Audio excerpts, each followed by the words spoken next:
Welcome to the Slop Farm. Enjoy the video. You start by updating the Intel UHD drivers and restarting so changes apply cleanly. Once done, open the Intel Graphics Control Panel and pick Display or System Graphics.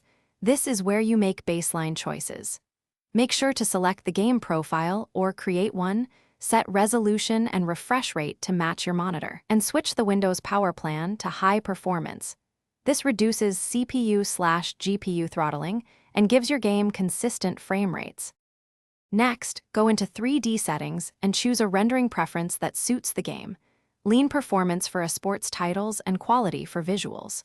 Then, tweak anti-aliasing and anisotropic filtering to balance clarity and FPS, and enable or disable VSync depending on screen tearing versus input lag preferences. Also adjust scaling and color controls.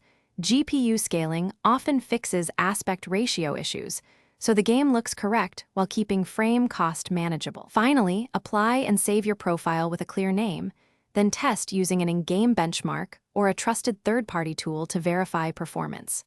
While testing, monitor temperatures and GPU utilization so you can nudge settings back if you see thermal limits or drops below your target, like 60 FPS. If you still get stutter, try a clean driver reinstall or rollback. Confirm power settings and close background apps. This single troubleshooting tip fixes most performance regressions.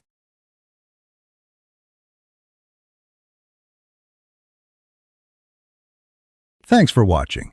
Consider subscribing if we helped you today.